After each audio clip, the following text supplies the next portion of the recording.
Hello and welcome to Rise. I am so delighted to have Christy Whitman with us. She is a New York Times bestseller author and transformational leader. She teaches energy mastery, meditations, and sessions to help clients feel more aligned in the divine design of well-being, success, and abundance. Thank you so much, Christy, for making the time to be here on the summit. I'm so happy to be with you. Thank you so much for your invitation.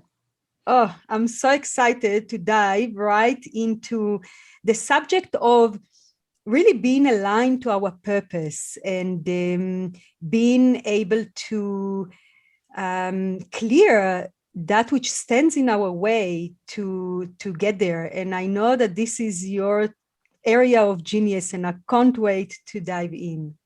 Beautiful. Absolutely. So, yeah, when we are feeling the energy of what we want to experience. So, it could, for me, it was many years ago when I felt that I had career success and I was making money and I was married and I had my dream. I had all these things going, but I didn't feel purposeful in what I was doing. And I was already on my own growth and journey for a while, personally. And it was when I started feeling the energy of being on purpose, when I started cultivating it through meditation and started coming from the energy perspective of being fulfilled with it instead of lacking it or empty, meaning I don't have it, I'm lacking it. I started to feel more on purpose. And that's when my first book came through me in this whole, journey of becoming an author and a coach, healer, channeler, opened for me in that capacity because I didn't even know that it existed. And so it's the energy that we feel first, and then we draw things to ourselves, things that we, a lot of times beyond our conscious awareness, we don't even know it exists. Like for me, I had no idea the field of being an author and coaching. And, I didn't even know that was a possibility. I didn't even know existed. And there's so many different things that we are not even aware of that exist out there that we can just pull that in when we are aligned with it, when we're really allowing the mind to not be so clutchy on who, where, when, how, all the details that we have to push forth and try to figure it out. When we allow the energy to lead in whatever kind of energy we're wanting to connect with, then that's how we start to manifest. Yeah, and how do we clear those blocks that stands in our way? Well, when you're starting to connect with that energy and you notice that you're not fully embodying that energy, right? So you're connected to purpose and then you feel pulled. It's like having split energy. You're trying to feel, right? Trying to have the experience of being on purpose. And then you feel pulled away or you feel some kind of resistance. Sometimes the body will communicate and give kind of a twinge or a pain or something will come up and manifest in the body so that you can help clear it. So it's by working with energy principles and literally working with energy to command and move energy in your own body, because even the blocks are energy. Even those past blocks that are traumatic experiences, those moments of where something shocks us or we kind of get sideswiped. It's one of those jolting moments in life as a human being, right? It could be abuse in many forms. It could be getting news that someone you loved passed on. It could be, the death of a family dog. I mean, car accident. The things that are the surprises that necessarily aren't the delights in life, right? And those are the times where in our energy field, we close down our hearts. We, like a turtle trying to, go inside of its shell. We do that with our hearts and close down around those emotions. And our energy gets stuck and it creates a block. And that energy needs to spiral and spiral and spiral. So it starts to create a vortex that literally starts attracting things to you. And so when you are continuing to attract things to you, that contrast that you necessarily don't want, it's an indication that there's a place that there's a block, right? And if you take yourself back to the jolting moment, right? The moment when we were like that. If you take yourself back, because all time is simultaneous, the past, the energy is still alive when you can think of it, right? It's like if you listen to a song on the radio and it reminds you of a certain time, you can literally put yourself back in the energy from that song, right? Because the energy is still very much alive. And so if you bring yourself back to that jolting moment and allow yourself to stay open this time and to process out the energy, then the block that got blocked can be released. And so it's, it's understanding that we are energy and that all energy carries a vibration, and that vibration is communication that goes out into the universe by law of attraction and brings us more situations and circumstances and events. And if we keep getting some of the things that we don't want or that are in contrast, it's time to look at who is the attractor of it, because we are all attracting everything in our lives. We are creating our reality. Most people would never say, well, I didn't attract that, right? I wouldn't have wanted to create that. Of course you didn't. But the energy and the block, sometimes from a time we don't even remember or thought of in decades, right? It's like we buried it so far, but it keeps attracting things to us. And you can reverse engineer. It's like, if you don't like what's happening on the outer, where's the energetic connection to what's happening on the inner? Because once you release that, you no longer attract those things. I love what you're saying. And, in my language or in my vocabulary, I call those jolts that you're talking about, I call them trauma, right? Because yes, trauma doesn't have to be necessarily something very big and very,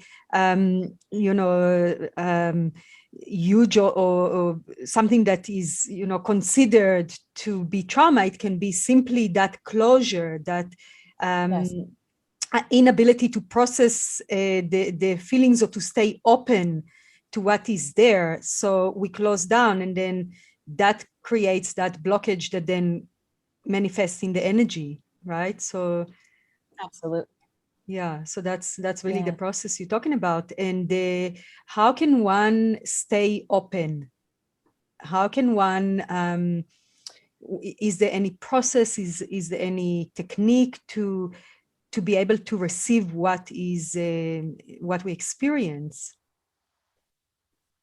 Yeah, so to have the expectation that we're open all the time, right? It'd be nice, right? It'd be nice if we could set our energy for joy for the rest of our lives and just be open, right? But it's not like going to college and getting a diploma and that forever you have that, that degree, right? You don't ever have that energetic state. And it's something that we have to work on all day, or not all day, but all the time as human beings. Just like, when we are human, right, we have to drink liquid, we have to drink water. And we don't just do it maybe once a day, we do it several times a day. And like, eating, most of us don't eat one time a day, right? We do it throughout the day. We fuel our body. And just like we eat, we also eliminate throughout the day. These are human things that we do. Most of us, because it's not life threatening, right? We know we have to eat because we wouldn't live. We know we have to, drink and eliminate because it literally will be uncomfortable in our bodies. Well, most of us didn't know and learn about the energy mastery part of it, that we need to fuel ourselves and fill ourselves up just by the asking and then feeling yourself in receiving mode. And the first couple of times of doing it, like closing your eyes and just asking for the energy, like just imagining there's like a waterfall of light literally just dripping down your entire body, going inside of your body, outside of your body, and just letting yourself resonate with that energy of joy or purpose or, whatever you choose to call in. And that becomes literally like a little fill-up station on you tuning up your energy bodies, because as much as we are physical, we are energy, and actual more energy than we even are physical, because the extension of our energy field and, the etheric field and everything that has to come in to actually make the molecules to contain our physical bodies. There's a lot more to us than we see. And so we have to take care of that energy body, just like we would fuel our physical bodies and, make sure that it's hydrated and all that. Right. And what is the best ways to recharge that energetic body? I mean, you mentioned meditation. Is there any other ways? There's a lot of different ways to raise your vibration in that way. So you can actually bless the water that you do take into your body, because that, by you blessing the water, there's a whole study, a whole book by Emoto, the hidden messages of water, that when you bless water, it creates a higher vibration. So now you're blessing it, you're drinking that in. That's another way to up your energy bodies, just by even taking the water. When you're eliminating, you can imagine that all the toxins, all negativity, all thoughts you don't want is literally leaving with it, right? There are, when you can bless your food.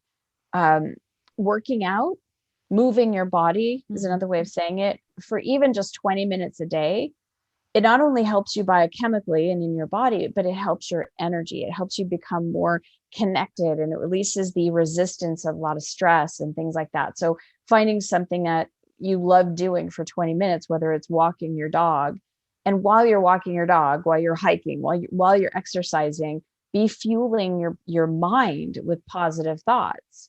Really, it's like you're exercising your mind with positive. Like if you're going to go lift weights, you're putting in positive thoughts and feel good feeling thoughts into your head, right? Whether it's saying affirmations or, doing those kind of things. But all of these are ways that you can increase your vibration, working with your own energy, working with a healer. There's tons of different processes that we have now these days, which is wonderful. Reading a good book, right? That really makes you think and expands. These are all really good ways.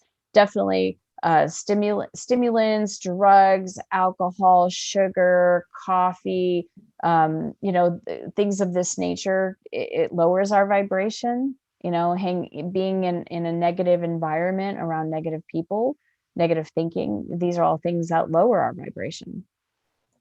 Right. Yeah. And being in nature, that's another way to recharge. Yeah. Right. Getting Yeah. body work done, like I get a massage every week, and that's like I love it. Going to a spa, getting a facial, doing things that feel good, that So are fun and pleasure, easy. yeah, exactly. Yeah. Pleasure is the compass, right? So whatever makes you feel good and really nourishes your soul, not only temporary fulfilling a need.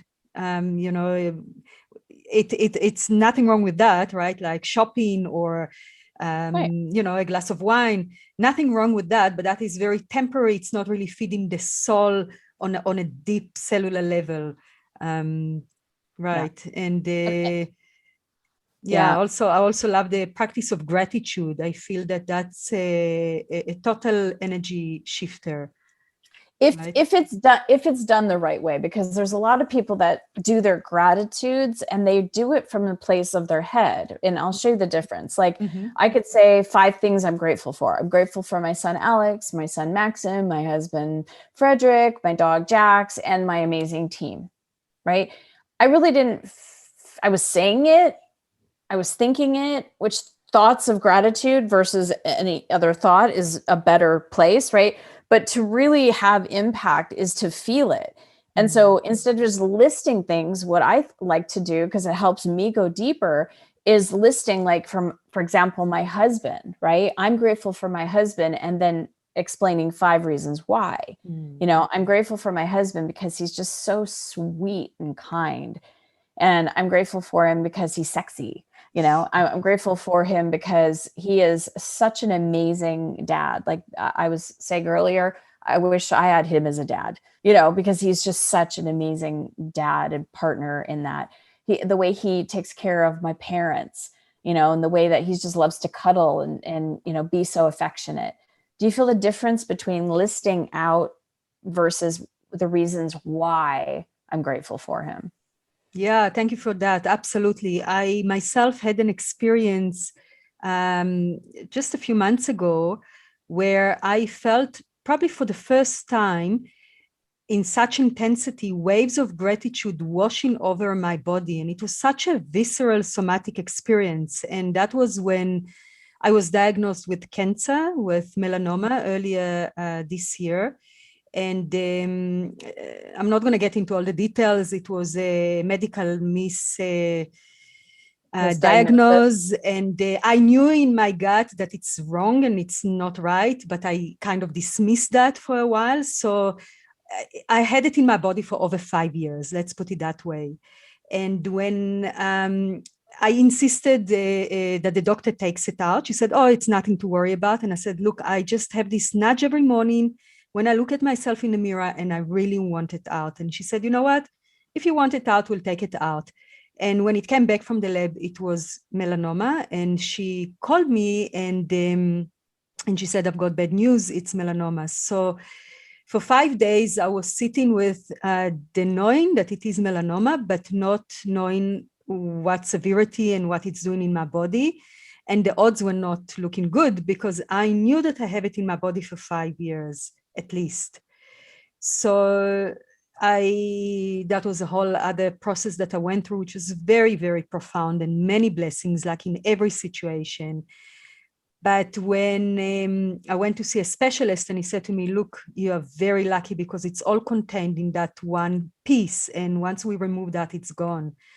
And I cannot tell you how embodying gratitude feels like. I literally had waves and waves washing over my body. And I had a visceral experience of what gratitude, real gratitude feels like. So I can totally resonate with what you're saying. Yes, that's a beautiful story. Wow. And to come back into that space of gratitude, right? Because it'd be easy to go, who's at fault and who's to blame? And, coming from a place of anger, and you chose to be in gratitude. That's huge.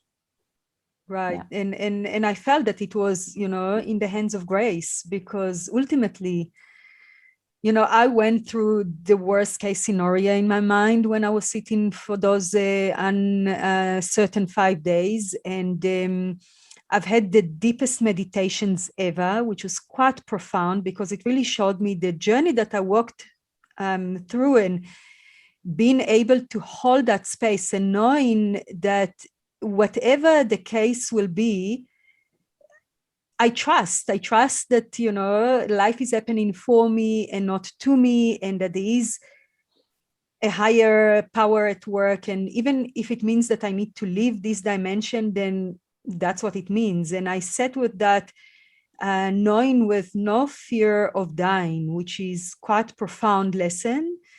But the lessons, the teachings that came after were just elevating me to the next level of my being, because I've obviously created so much change. I looked at, where my energy is consumed, and I reprioritized my life, and I simplified my life, and I decided to slow down. And I think that's the biggest teachings of cancer. It's the understanding of our mortality, right? We are here in this body for a short amount of time. And that's really the reality of it. And what do we do with that short amount of time? And it also, this journey helped me to really throw away all my insecurities.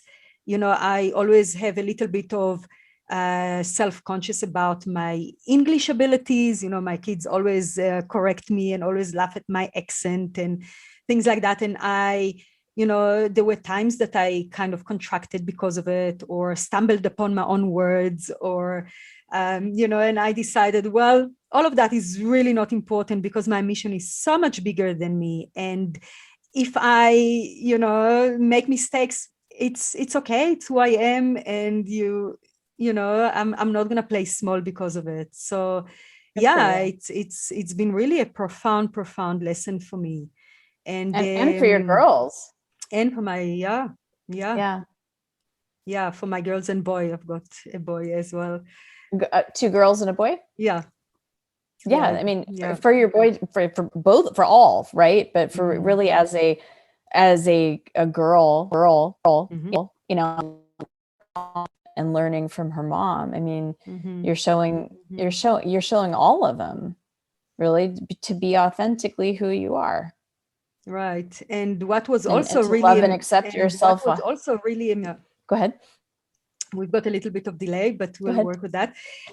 What was really amazing is that the story was just in time to fit into my book. And I literally wrote about the language that the body speaks and how every, every physical condition, every disease, every misalignment is, it's an invitation to change. It's an invitation to take responsibility and come back home, come back into alignment. And Yes. exactly, I just finished writing that and came the experience. So it was really walking my talk again. Yeah, that's the fun thing about being a committed person walking your own experience and then teaching others about it, especially in a form of a book. The Desire Factor is my 7th book. And so it's amazing every time I write a book, how I have to master the contents in it, right? And go through the deepest parts of those lessons that I've ever gone through. So when you're saying that, I'm laughing because I'm like, I get that. And it's perfect for the book because your story as a teacher are going to help so many people, because it's so much more impactful when you've got a concept and then you have a story of how you have applied it, right? It's such a deeper teaching. And so thank you for your service of all the people that you're going to help, because you went through it, because you are a teacher of integrity.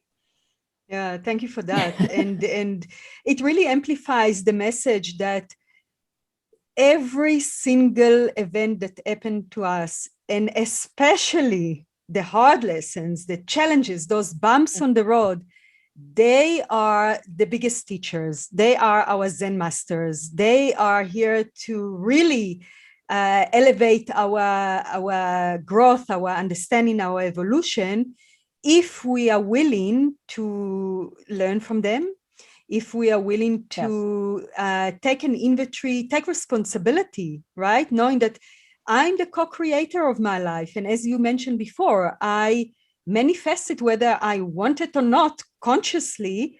On another level, I did manifest that, and that takes great responsibility. Yes. The council is who I channel, the quantum council, and I do first person channeling with them now. And I've pivoted a lot of my business and everything from Christy and the council now, doing more channeling work in that way than just coaching and that sort of thing. And one thing that they always say is that any contrast that happens in our life, whether it could be extreme or not extreme, that's always a gift.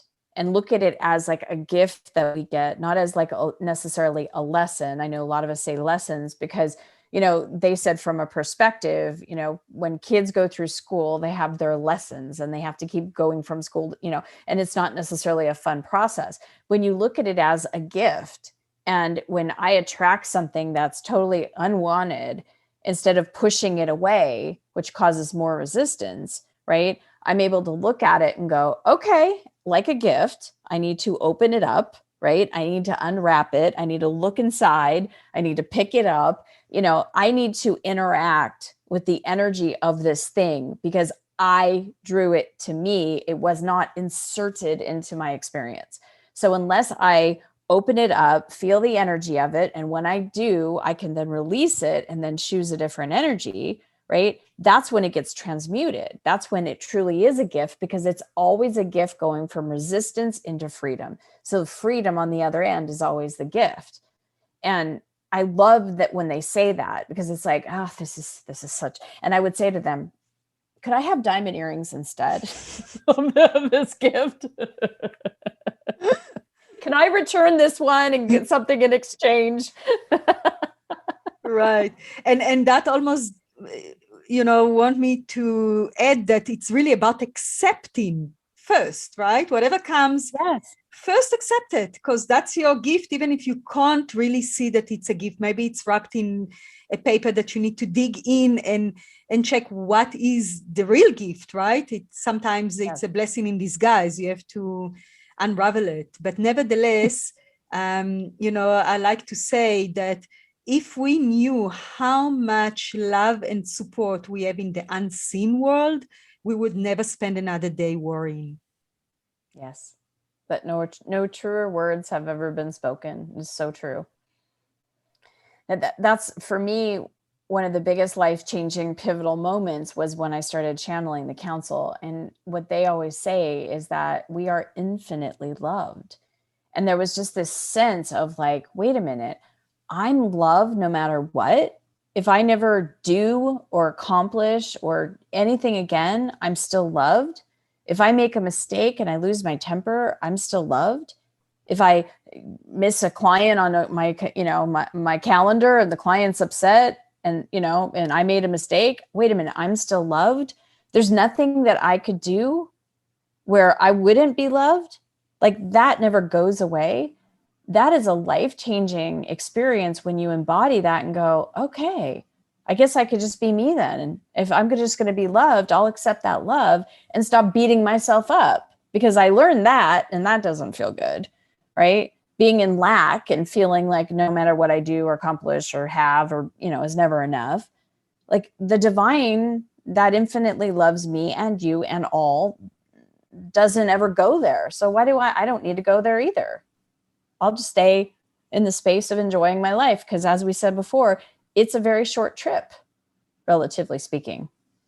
Right. And yet most of us have not really experienced it fully from our parents, and bless them, but they have not experienced that. So they hadn't had a relative experience to pass it on. And of course, unresolved pain and a lot of dysfunctional survival mechanisms that they had to adopt because of generational trauma.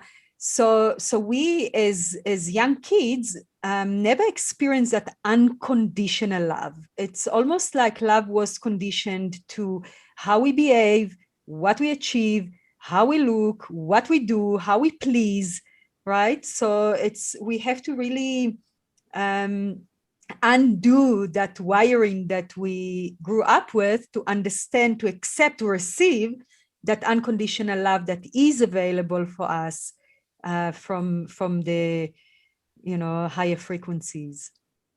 Yes, absolutely. It's a very different exchange between a human to human. And when we look at another person, whether it's our parents or our lover, our kids, whomever it is, when we look to someone else to be our source of anything, whether it's support or freedom or respect or appreciation or any of these things, when we're expecting them to source us up, to fill us up, they will feel the pull. They'll feel like they're never enough. And for us, it won't ever be enough because they're not our source and they can't fill us up. Divine and energy is what fills us up. And when we come from a place of feeling loved, we come from a place of feeling good within ourselves, now we have so much more to give. And what comes back is just a higher level of energy between everybody. And it's not like you have to please me in order for me to be happy. It's like, if you would change, I'll be happy. We don't have to do that anymore, because I'm just going to be happy. You be happy too. Right. And yes, there are things that we need to communicate in relationships, like, ouch, that didn't feel good. Or, please, I don't like to be talked to in that way. Right. Like there's moments of creating boundaries, but to say what's okay and not okay, but it's understanding that the energy comes from source and it's unlimited. There's no limitations. It's not conditional. It's forever there. Yeah. And you talk in your work about emotional dial. Can you maybe dive a little bit into it? What does it mean? Yeah. So it's like having, your channel, like, when I was a kid, obviously, when we had TV, we had to get up and go walk to the TV and like change the station. Right. And we had a dial. And so it's like that. It's understanding that when you switch from one station to the next station, you're switching frequencies, and because you're tuning in to a different frequency, you then get a different picture. Well, it's like that for us too.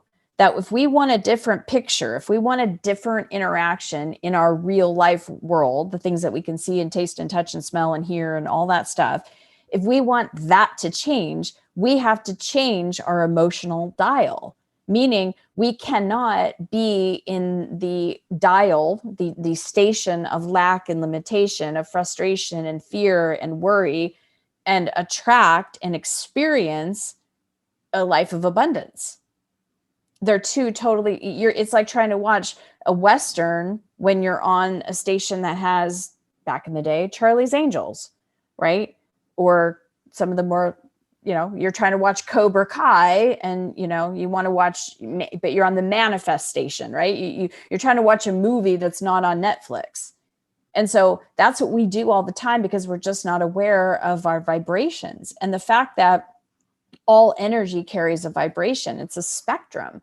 It's kind of like a piano, like if you see the keys on a piano, you've got keys that are low, and then you got keys that are high, right? Or keys that are high, keys that are low. And, like these notes, these tones, these frequencies, they represent emotions like appreciation and gratitude and purpose, passion, love, freedom, beauty, success, well-being, joy, love, all of that is the high vibrations.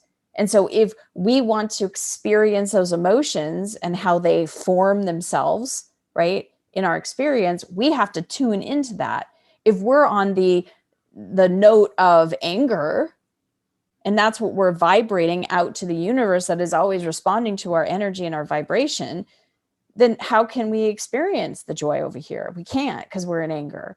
And so staying in anger as a set point attracts more things that, guess what, push our buttons and make us more angry, because it's the same frequency and momentum. We are literally on that channel and haven't changed it. So it's literally changing the dial, changing the frequency on, oh gosh, what I just said or what I just thought or what I've been feeling is so in lack. I need to change the dial. I need to dial that up so that I'm choosing to be in joy. I'm going to speak words of joy now. I'm going to think thoughts of joy. I'm going to joyfully expect the best to happen. I'm going to have faith that, life is working out for me, and light is always, on my side, and I'm co-creating with the divine. And, that's what we need to turn our dial to, right? Get on the other side of, it's fine if you want to attract things like, being a victim and creating victim consciousness and drama and struggle and chaos. I did that for years. I got a PhD in it. And it's like, that was a choice that I had because I didn't know any other way. And that's where my life literally took a pivot, when I was like, wait, what? My thoughts are not real. This limitation in my head is not real. This is the thing that I've been telling myself, that's not true. I can actually choose a different thought that creates a different reality and creates a different feeling sense. I'm on board. And I dove right into that and haven't looked back since. Yeah, I completely resonate, and I write about it in my book as well. It's really about making, first of all, inventory of what is going on in our mind, right? Because our thoughts and our emotions are very linked together, and oftentimes we feel the emotion, but we don't actually track the thought that brought that emotion. So it's looking into the mind and making that link. Okay, I'm feeling frustrated. What was I thinking? I'm feeling angry. What was I thinking? And once we pinpoint that thought, okay, how can I choose another empowering thought instead of that will serve me better? And it's really a repetitive task until it comes more naturally to stop and really take notice of what's going on. And of course, the most important thing is that when we fall or, we carrying on with negative thoughts, not to beat ourselves for doing so, because that's again a whole other, a vortex. We would just deepen in it. So really being very compassionate with ourselves, right? In the process. Well, compassion, yes, being compassionate, the energy of compassion takes us away from being judgmental and critical and beating ourselves up. When you allow yourself to have that feeling of compassion for that human moment that just happened, right? Where that was something that did not feel good being a human. Like that's what I'll tell myself. I'm like, well, that didn't feel good being a human. That was not a fun human experience. So I allow myself to then feel a compassion. And you're absolutely right. I mean, our thoughts and our emotions are so interconnected. And the reason why so many people stay stuck and maybe even start their journey in therapy, like traditional therapy, is they're talking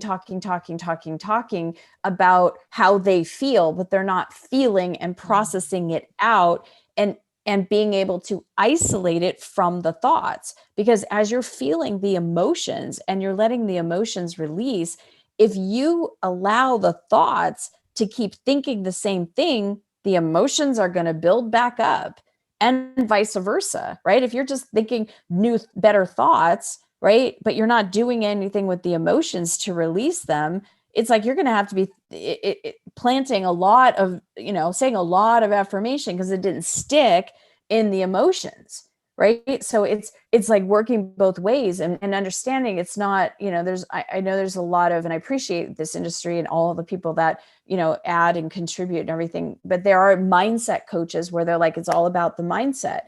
And it's a huge, important part. But then there's the emotional intelligence that both, they work like a teeter-totter and they work in unison with each other. And you can't just do one without the other. I love what you just said, and the way I see it is, and you really did that, hand movement, which really cannot be more spot on, is the feminine and the masculine energies that we all have inside. So I see the mind as the masculine, the thoughts are masculine, and the emotions are feminine. And, they work hand in hand together. And if they communicate in union, then creation happens, growth happens, change happens. But if they isolated, if they fight each other, if they collide, right? I'm just thinking about most men and women relationships, how they're always, not all obviously, but how they don't understand each other and, they don't work together. But then you have relationships that are conscious and where they do work together when there's,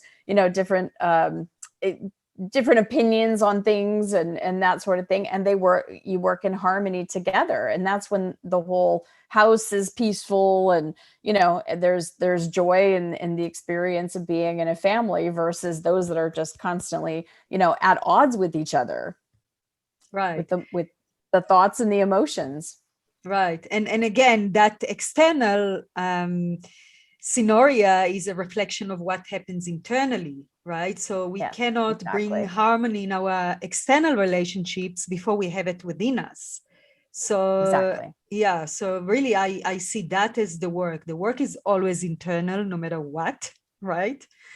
And why don't anybody tell you that until you stumble upon it and you go, what? Wait a minute, I just lived 25 years of my life thinking that it was all about rearranging the stuff outside. I didn't know it was all about me inside of me because I was always told, don't be so selfish, right? If you're selfish, you have to be literally self-centered to be able to know what you're thinking, what you're about to say, how you're perceiving things, what you're expecting, what you feel or don't feel, what action you're going to take. You have to know and be connected enough to yourself to be able to feel and connect with the divine life partner that each of us have. And yet so many, especially women, are told, don't be so selfish. Don't be so self-centered, right? It's interesting. Who else am I going to be centered in? My son? I can't be centered in my son or my husband. I can only be centered in myself. And when I am centered in myself, I feel safe. I feel expanded. I feel good. I feel joyful, right? Right. And I think that comes a little bit from, many generations of patriarchy where especially women were selfless. They were less than, they were there to please and serve and, completely on the expense of their own desires and their own wishes. So I think maybe the pendulum is swung a little bit to the other side of being selfish and only care about yourself, nobody else, but really the right healthy balance is being self-centered and really take residence inside ourselves, because really the universe, surrounds me. I see it the way I see it, through my own lenses, through my own perceptions, and what I see and perceive is completely different to anyone else, right? So really the Exactly. universe surrounds each and every one of us as far as we are concerned. The universe lives through us, through our Mhm. eyes. We get to see that divine part of us gets to experience through us individually and uniquely. And that's what's fun is that, but we have to be centered within ourselves and feel that collection of energies of, harmony and peace and joy, or just satisfaction. Because when we feel that, everybody else around us feels that. It affects everybody. We have more to give when we actually are in a container of energy versus being depleted with energy, because we've brought it in but gave it to everybody else, and now we have nothing left for ourselves. It feels so much better when you're actually contained in energy and you give from the overflow. There's just it's a continuous flow of good energy, and there's no lack involved. Yeah, and I think the journey of motherhood is such a great teacher, right? Because as a mother, the natural tendency is to serve, but whenever I come from an empty place, which happens sometimes, I feel resentment, and it's only when I take the Yes. time and take the commitment to invest in myself first, then I can give from an abundant flow. Absolutely. Absolutely. Yeah. Right. Such a So, good conversation. yeah, thank you so much. It was such an enlightening conversation. And I know that you have an amazing gift for our audience. So I'll let you speak about it. Yes, well, we talked about how it's important for us to watch our words and our thoughts and on all that. And the first place to start is always with your words. So I created a free 30-day program. It's 30 days of videos. They're short and sweet, 2 to 4 minutes in length. And they tell you the word or phrase that you absolutely want to eliminate from your vocabulary and why, because what it does to your energy, creations and manifestations, your traumas, that whole thing that we just discussed about, and then what to say instead, and to notice the difference when you're speaking something out loud, when you speak something that's in lack, or when you speak something that's in abundance. It literally starts the whole creation of a manifestation. It will literally create something and burst something new, or it can destroy and absolutely limit what you can have and what you can do, what you can experience. So it's called watchyourwords.com. I love that. I love that because words are really spells, right? They have power, Yes. and yeah, thank you for offering such a gracious gift. I'm sure it's going to serve so many people. So you're welcome to go and download it in the link on this page. And if people want to connect with you, how can they best find you? So you can go to christywhitman.com. That is my main website. I also have a podcast called the Desire Factor Podcast, or you can learn more about the book, thedesirefactor.com. Thank you so much, Christy. It's been a delight. I really utterly enjoyed it. And thank you for all the goodness you do in the world. It's really, really I appreciated. appreciate you. Oh, thank you. Well, I'm happy to serve next to you in light. So thank you for all that you're doing to Oh, support thank everybody you. in light. Thank you. And blessings your way. Thank you so much. Ciao. Thanks for including me. It's my pleasure.